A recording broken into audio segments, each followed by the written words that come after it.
প্রতিটা ম্যাচ, প্রতিটা মুহূর্ত, জয়ের উল্লাস, হারের নীরবতা, মাঠের খেলা, টেবিলের খেলা, আবেগ, অ্যাকশন আর বিশ্লেষণ। খেলা যেমন, খবর তেমন, গরমাগরম। Welcome to star play. সঙ্গে আছি আমি মামুনুর রশিদ। শুরুতেই জানাবো শিরোনাম। মিথ নাকি বাস্তব? আসলেই কি সিন্ডিকেটের জালে বন্দী দেশের ফুটবল?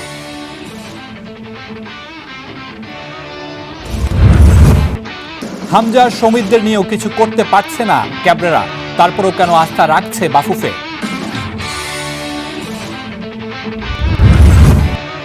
এশিয়ান কাপ বাছাইয়ে গ্রুপ রানার্স আপ হতে চায় বাংলাদেশ।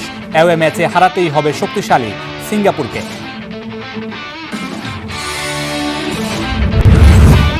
বিসিবির বিপক্ষে অভূতপূর্ব অভিযোগ কোয়াব সভাপতির। ক্রিকেটারদের পেছনে বট বাহিনী লেলিয়ে দেয়া হয়, দাবি মিঠুনের। সাকিবের ফেরার ইঙ্গিত দিলেন নির্বাচক হাসিবুল হোসেন শান্ত। তারকা অলরাউন্ডারকে উতরাতে হবে ফিটনেস টেস্ট।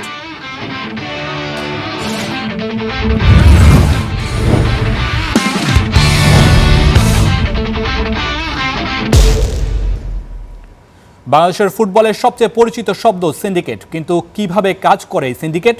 কার সাথে সবচেয়ে বেশি জড়িত কারা এর সাথে? ঠিক কখন শুরু হয়েছে সিন্ডিকেটের জাল বিস্তার? এই প্রশ্নগুলো ঘুরে ফিরে সবার মনেই আসে। সহকর্মী শেখ আশিক তারই উত্তর খোঁজার চেষ্টা করেছেন। বিস্তারিত থাকছে স্টার প্লের বিশেষ প্রতিবেদনে। সিন্ডিকেট বাংলাদেশের ফুটবলের সবচেয়ে পরিচিত শব্দ, যার বিরুদ্ধে ফ্যানরা আওয়াজ তোলে, লেখালেখি হয় সোশ্যাল সাইটেও।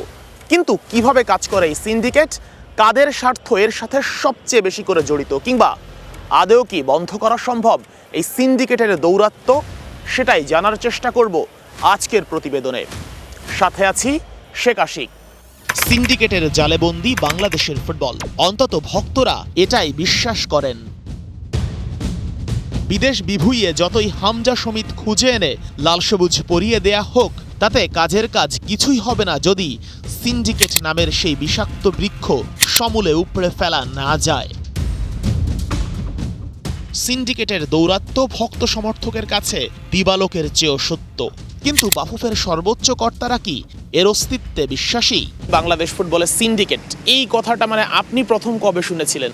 যখন নির্বাচন করি তখনই আমি শুনেছি সিন্ডিকেটের কথা, এবং আমাকে অনেকেই মিডিয়ার ফ্রেন্ডরা বলেন, আপনাদের মতো যারা আছেন অনেকেই বলেছে যে আপনি যদি ইনশাআল্লাহ নির্বাচিত হন, আপনি সিন্ডিকেটের ব্যাপারে কী করবেন। দেখুন, আমি যদি আসলে ওই আপনার জাতীয় দল কিংবা জাতীয় লীগ কমিটি মানে প্লেয়ার সেন্ট্রিক জায়গায় যদি মোর ইনভলভ হতাম, হয়তো আমি এটা আপনাকে বেটার উত্তর দিতে পারতাম। আপনাকে তো বুঝতে হবে আমি দেখি মার্কেটিং আর ডিজিটাল মিডিয়া, যেটার সাথে সিন্ডিকেটের কোনো সম্পর্ক নেই। বাট তারপরে আমি এতটুকু বলতে পারি যে যেহেতু এত কথা হয়, হয়তো বা কিছু আছে। কম বেশি যারা দেশের ফুটবলের খোঁজ রাখেন, সিন্ডিকেট শব্দের সাথে তাদের পরিচয় আছে। কেউ কেউ সঠিক কারণ হয়তো জানেন, কারো জানা যৎসামান্য। ফুটবলে সিন্ডিকেট শব্দটা শুনছেন কখনো? এটা তো মিডিয়ার মাধ্যমে সচরাচর শোনা হয়। বর্তমানে সিন্ডিকেটের কারণে তো আমাদের ফুটবলের উন্নতি হয় না। অনেক প্লেয়ার না পারফরমেন্স না করে সত্ত্বেও অনেক প্লেয়ার খেলে, অনেক প্লেয়ার পারফরমেন্স করা সত্ত্বেও অনেক প্লেয়ার দলে ঢুকতে পারে না। সিন্ডিকেটগুলো আসলে করে কারা বাংলাদেশের ফুটবলে, আপনার কাছে কি মনে হয়? আমাদের কাছে তো মনে হয় যে যারা টিমের বাহিরে তারা করে, আর টিমের ভিতরে যারা এরা করে না। অভিযোগ দু একদিনে তৈরি হয়নি। মিথ নাকি বাস্তব, এই প্রশ্ন উঠতেই পারে। কিন্তু বছরের পর বছর চাক্ষুষ অসংখ্য ঘটনা আর প্রমাণই অভিযোগকে মিথ্যা বলার সুযোগ রাখেনি। কিন্তু সবচেয়ে জরুরি প্রশ্ন, এই সিন্ডিকেট কিভাবে কাজ করে? বাংলাদেশ ইন্ডিয়া ম্যাচ যখন বাংলাদেশ এফসি কোয়ালিফায়ার ম্যাচ পর্ব শুরু হয়, প্রথম যদি বলি যে ইন্ডিয়ার বিপক্ষে বাংলাদেশ খুব ওপেন নেটে 3-4টা ইজি গোল মিস করে। আপনি খেয়াল করে দেখবেন ওই সময়টাতে ব্যাটার প্লেয়ার আপনার হচ্ছে যে বেঞ্চে বসা ছিল, বা এমনও প্লেয়ার ছিল যারা কেউ ডাক পায়নি, কিন্তু দেখা গেল যে একটা নির্দিষ্ট ক্লাবের কয়েকজন খেলোয়াড় ওখানে মানে পারফর্ম না করে ওখানে চলে গেছিল। সো এটাও একটা ওয়ান কাইন্ড অফ মানে সিন্ডিকেট, রিসেন্ট টাইম সিন্ডিকেটের একটা উদাহরণ আপনাকে দিলাম। আর কিছু ঘটে কিছু রটে। বাংলাদেশের ফুটবলে সিন্ডিকেটও ঠিক তেমন, অস্বীকার করার সুযোগ নেই।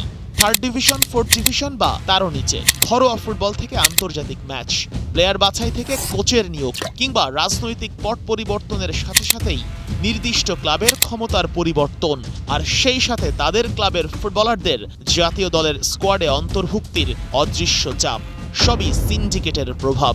আসলে আমরা যতদিন খেলেছি 2011 পর্যন্ত, আমি যখন বাংলাদেশ টিমের ক্যাপ্টেন থাকা অবস্থায় বাংলাদেশ ফুটবল টিম থেকে বিদায় নিয়েছিলাম, তখন পর্যন্ত আসলে এই সিন্ডিকেট শব্দটি আমরা কখনো শুনিনি। যখন নতুন একটি প্রজন্ম তৈরি হয়েছে এবং যারা নতুনভাবে বাংলাদেশ ফুটবল টিমকে প্রতিনিধিত্ব করছে, ঠিক তখন থেকে দেখলাম যে অফিসিয়ালদের ভিতরে একটা সিন্ডিকেট তৈরি হয়েছে, ওই ফুটবলারদের ভিতরে একটা সিন্ডিকেট তৈরি হয়েছে। এবং অবাক করা বিষয় হচ্ছে যে আমি যদি কোনো ফুটবলারকে নেই, তার সাথে তার কিছু চয়েস থাকে, তাদেরকে না নিলে আবার সে খেলবে না, এরকম একটি বিষয় রয়েছে। আবার দেখছি যে কিছু অফিসিয়াল আছে যে না, অমুক প্লেয়ারকে আমরা নিব না, কেউ নিবই না, মানে কি তার কেরিয়ারটা ধ্বংস হয়ে যায়। এই যে একটি সিন্ডিকেট, ক্ষমতার পালাবদলে কখনো আবাহনী, কখনো মোহামেডান, আবার কখনো বসুন্ধরা কিংসের নামে অসংখ্য অভিযোগ উঠেছে বিভিন্ন মাধ্যমে। একসময় একই সাথে বাংলাদেশ জাতীয় দল ও আবাহনীর ম্যানেজারের দায়িত্ব সামলানো সত্যজিৎ দাস রূপুর বিরুদ্ধে গুঞ্জন ছিল তীব্র। জাতীয় দলের নিজ ক্লাবের প্লেয়ার অন্তর্ভুক্তি নিয়ে ফ্যানরা তখন তাকে অন্যতম দোষী মনে করতেন। সিন্ডিকেট নিয়ে তার মতটাও আমরা জানতে চাই। অনেক দিন ধরেই শোনা যায় সিন্ডিকেট, আসলে এমন কিছু আছে কিনা আপনার কাছে কি মনে হয়? এ বিষয়ে আমার কোনো ধারণা নাই। মানে এটা কি তাহলে কথার মধ্যেই চলে, নাকি বাস্তবে সিন্ডিকেট বলতে আসলে কিছু আছে দাদা?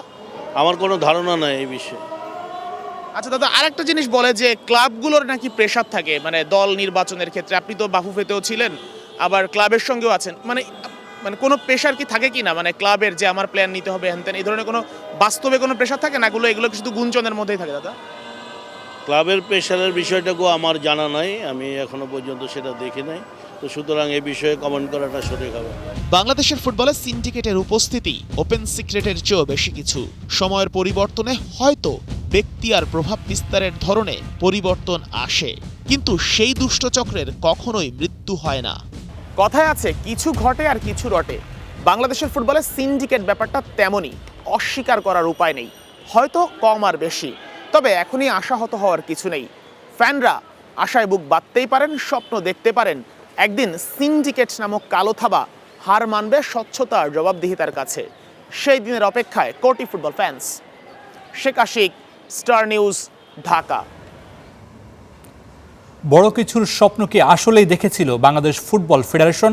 হামজা, সমিত, জায়ান, ফাহমিদুলদের নিয়ে গড়া দল এশিয়ার যে কোনো দলকে চ্যালেঞ্জ জানাতে পারে, কিন্তু কাবরেরার অধীনে জামালরা এশিয়ান কাপ বাছাইয়ে গ্রুপের 3-এ পড়ে আছে। ফুটবলারদের লক্ষ্য গ্রুপ রানার্স আপ হওয়া, কাজটা বেশ কঠিন। হারাতে হবে শক্তিশালী সিঙ্গাপুরকে। রহমান পেয়ারের রিপোর্ট। জাতীয় দলকে ড্রাইভিং সিটে বসাতে পারেননি কাবরেরা। জায়ানের মতো প্রতিভা, সমিতের মতো তারকা, কিংবা ফ্লাড লাইটের চেয়েও উজ্জ্বল হামজা, তারপরও কাবরেরার অধীনে দাঁড়াতেই পারছে না লাল সবুজের প্রতিনিধিরা।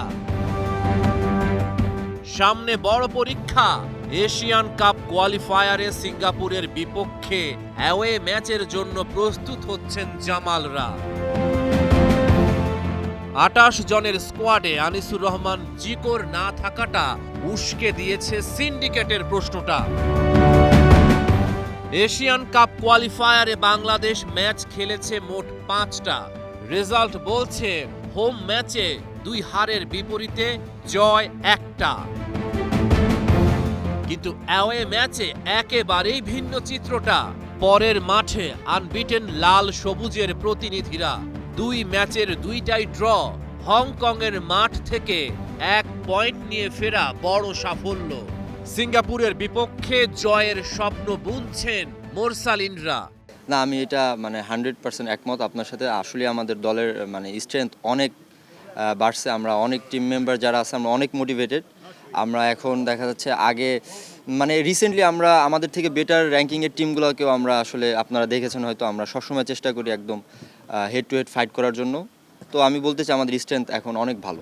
এশিয়ান কাপ কোয়ালিফায়ারে 5 ম্যাচ থেকে বাংলাদেশের সংগ্রহ 5 পয়েন্ট। হামজা, সমিতদের নিয়েও প্রত্যাশা পূরণ করতে পারেননি কাবরেরা। শেষ ম্যাচটা জিতে 2-এ থেকে বাছাই শেষ করতে চান ফুটবলাররা। যারা দলে আছেন সবাই খুবই ভালো ফেজে আছেন। আশা করছি আমরা একটা গুড অপরচুনিটি আছে আমাদের এই কোয়ালিফায়ার রাউন্ডটা আমরা সেকেন্ড হয়েও আমরা শেষ করতে পারি, একটা গুড অপরচুনিটি আমাদের জন্য। আশা করছি আমরা ম্যাচটা জিততে পারলে আমরা সেকেন্ডে থাকবো ইনশাল্লাহ। বাংলাদেশ সিঙ্গাপুরকে হারালে এবং ভারতের কাছে যদি হংকং পরাজিত হয়, তাহলে 8 পয়েন্ট নিয়ে দ্বিতীয় হওয়ার সম্ভাবনা থাকবে জামালদের সামনে। 3 3 পয়েন্ট পাওয়ার জন্য সিঙ্গাপুরের জালে বল পাঠাতে হবে। জয়টা এনে দেবেন কে? বর্তমান দলে থাকা প্লেয়ারদের মাঝে জাতীয় দলের হয়ে সবচেয়ে বেশি গোল করেছেন মোরসালিন, 7 ম্যাচেই 4 গোল করেছেন হামজা। সিঙ্গাপুরের বিপক্ষেও তিনিই হবেন মূল ভরসা। না, অবশ্যই আমি সবসময় চেষ্টা করি মানে দলের হয়ে খেলার জন্য। তো আমাদের স্পেশালি আমি যদি বলি, আমার ফার্স্ট প্রায়োরিটি থাকবে যে দলকে আগে কিভাবে জেতানো যায়। এরপরে যদি অপরচুনিটি আসে অবশ্যই চেষ্টা করব গোল করার জন্য, বাট অ্যাট ফার্স্ট আমার প্রায়োরিটি হচ্ছে গোল করানো বা দলকে জেতানো। রহমান পেয়ার, স্টার নিউজ। বাংলাদেশের জন্য ভালো হলে এশিয়ান লিগেও খেলতে চান সমিত সোম। তবে সাফ চ্যাম্পিয়নশিপ হলে বাংলাদেশের হয়ে খেলতে পারবেন কিনা তা এখনও জানেন না কানাডা প্রবাসী মিডফিল্ডার। বুধবার অনুশীলনের আগে জানান সিঙ্গাপুরকে হারিয়ে এশিয়ান কাপ বাছাই পর্বে নিজেদের গ্রুপে 2 নম্বরে থাকায় এখন লক্ষ্য বাংলাদেশের। স্টেডিয়ামের গেট লক, হাবিয়ের কাবরেরা আঁকছেন ছক। গণমাধ্যমেরও ভেতরে যাওয়া মানা। ভিয়েতনাম সিঙ্গাপুর বধে কি হবে তার ট্যাকটিস? এশিয়ান কাপ বাছাইয়ে সিঙ্গাপুরের বিপক্ষে বাংলাদেশ খেলবে নিজেদের শেষ ম্যাচ। তার আগে ফ্রেন্ডলি ম্যাচ ভিয়েতনামের বিপক্ষে। তারাও কোয়ালিফাই করেছে এশিয়ান কাপ। ভারতকে হারিয়ে উজ্জীবিত লাল সবুজরা হারাতে চায় এশিয়ার 2 শক্তিকেই। আমরা ম্যাচ প্রিপারেশন করতেছি যেভাবে লাস্ট ইয়ার থেকে ওইটার থেকে কন্টিনিউ করতে, আরও ইমপ্রুভ করতে। আমরা ইভেন তোমার যে ইন্ডিয়া ম্যাচে খেলতেছি, কোচ বলতেছে যে আমরা হ্যাঁ জিতছি, বাট ওইটার থেকে অনেক কিছু আছে যে আমরা ইমপ্রুভ করতে পারি।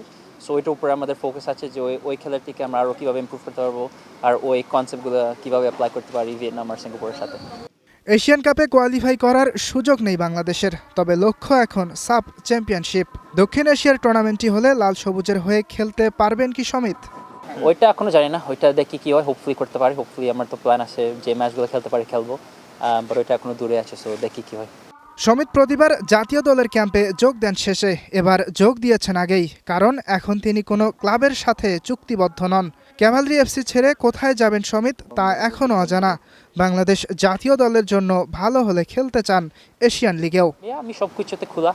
আমার একটু রিজন আছে, আমি যেভাবে এখনো একটা রিজন আছে যে আমি কেন কোথায় সাইন করি নাই, বাট আমি সব অপশন খুঁজতেছি যে কোনটা ভালো হবে আমার ক্যারিয়ার জন্য, বাংলাদেশে খেলার জন্য, সব কিছুর জন্য। সো দেখি কি হয়, বাট এখন ফোকাস হলো এখানে আসছি এই 2 ম্যাচ ভালোভাবে খেলতে। সিঙ্গাপুর ও ভিয়েতনামের বিপক্ষে ম্যাচ খেলতে 20 মার্চ বাংলাদেশ ছাড়বে জামাল ভুইয়ারা। তার আগে বুধবার অনুশীলনের জন্য কিংস অ্যারেনায় যায় বাংলাদেশ দল। তবে অতিরিক্ত বৃষ্টি আর বজ্রপাতে বাতিল হয় অনুশীলন। ইয়াসির আরাফাত সবুজ, স্টার নিউজ, ঢাকা। ন্যায্য দাবি নিয়ে বোর্ডের কাছে গেলে ক্রিকেটারদের পেছনে বট বাহিনী লেলিয়ে দেওয়া হয়, এমন অভিযোগ এনেছেন ক্রিকেটার ও কোয়াবের সভাপতি মোহাম্মদ মিঠুন। ক্রীড়া প্রতিমন্ত্রীর সাথে সাক্ষাতে বোর্ডের নির্বাচন নিয়ে কোনো কথা হয়নি বলেও জানিয়েছেন তিনি। সেই সাথে ঢাকা ক্যাপিটালসের পেমেন্ট জটিলতা নিয়ে কথা বলেছেন মিঠুন।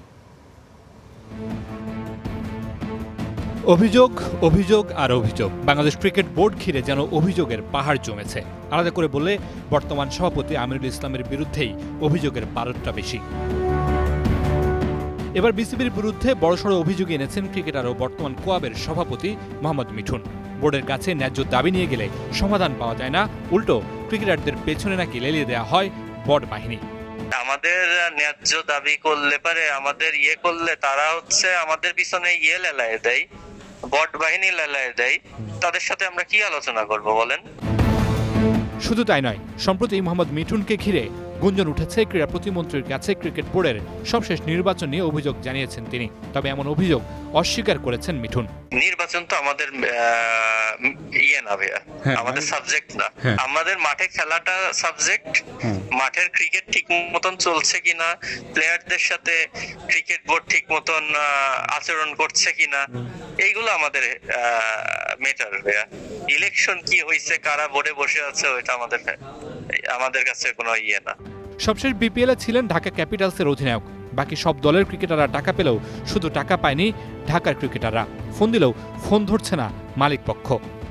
মেল করে আমাদের ঈদের আগে কিছু একটা দিতে চাইছে এবং ঈদের পরে এপ্রিল মাস পর্যন্ত সময় চাইছে। তাদের সবার কথা যে সব টিমের টাকা যেহেতু বিসিবি ড্রাফট ভাঙায় দিয়ে দিছে, তাহলে আমাদেরটা কেন দিচ্ছে না? যত দ্রুত সম্ভব বিসিবি থেকে আমরা টাকাটা চাই। ফ্র্যাঞ্চাইজিদের সাথে যোগাযোগ করি, ফ্র্যাঞ্চাইজিরাকে ফোন পিক করে না। ক্রিকেটারদের স্বার্থ দেখার কাজ কোয়াবের, সেই কোয়াবের সভাপতি মোহাম্মদ মিঠুন। তিনি আবার ক্রিকেটারও। তিনি অভিযোগ তুলছেন বাংলাদেশ ক্রিকেট বোর্ড নিয়ে। Mamunur Rashid, star news, Dhaka. তবে কি নিউজিল্যান্ডের বিপক্ষে এই সিরিজে লাল সবুজ জার্সিতে ফিরছেন টাইগার কিংবদন্তি